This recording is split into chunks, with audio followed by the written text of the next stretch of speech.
From NewsNation headquarters, this is NewsNation Prime. And thank you for joining us tonight. I'm Natasha Zubes. Let's get straight to the breaking news out of Puerto Rico. The entire island has no power right now thanks to Hurricane Fiona. I want to show you some new video that just came into our newsroom. Look at this as this entire bridge is being swept away. The powerful storm making landfall today, and Power Outage US says crews are working right now to restore power.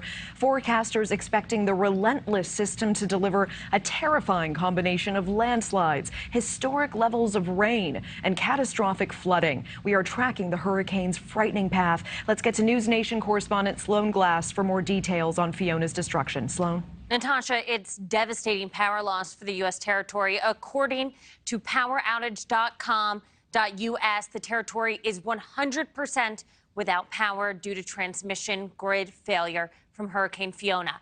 Puerto Rico's governor confirming the outage on Twitter, ensuring officials are working to restore power. He said the damage the territory is experiencing is catastrophic. The outage impacting nearly 1.5 million customers throughout the territory.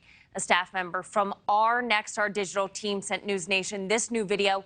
Puerto Rico has seen heavy rainfall of 12 to 16 inches throughout the day, and the National Weather Service is warning life-threatening flash flooding may occur in the southern and eastern parts of the island. There's been power outages. Services were suspended last night in terms of like restaurants, food sales, and alcohol sales here on the island. Weather experts are saying the storm could cause historic levels of rain, potentially up to 30 inches. The entire island is covered in the storm's clouds, with intense winds extending 140 miles from Fiona Center. President Biden issued an emergency declaration just hours ago authorizing the Department of Homeland Security and FEMA to coordinate disaster relief efforts. Puerto Rico has a crumbling electric grid, suffering periodic blackouts and a total outage in April. Complete restoration of power throughout the island could take several days. This is an ongoing situation, and NewsNation will continue to bring you updates on Hurricane Fiona's path. Natasha. Sloan Glass, thank you. And let's stay on this. In 2 days, it will be 5 years since Hurricane Maria ripped through Puerto Rico. The devastating Category 4 storm destroying the island's power grid, causing nearly 3,000 deaths.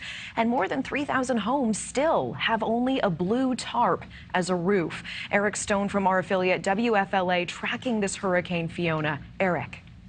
That's right, Natasha. In fact, it does look like the worst is over. The problem with this storm is it's moving so slowly, less than 10 miles per hour. So what that did is it allowed a lot of rain, between 12 to 18 inches of rain, some even up to 2 feet of rain in parts of Puerto Rico. But right now, it does look like Fiona has taken that northwesterly turn. Eventually, it will make its way and skirt the east coast of the Dominican Republic by tomorrow morning, by tomorrow evening, just to the east of Santiago. The good news is the brunt of the heavy rain and wind is on the east side of the storm. So these islands here are on the west side, which means they won't see the impact that Puerto Rico did, although Fiona will be a stronger Category 2 storm after it moves close to the Dominican Republic and then skirts the islands of the Turks and Caicos. By the time it reaches just to the east of the Bahamas, it will be a major hurricane. In fact, Category 3 storm with 120 maximum sustained wind. I am more concerned with Bermuda because late Thursday into Friday, it's going to move just to the west of Bermuda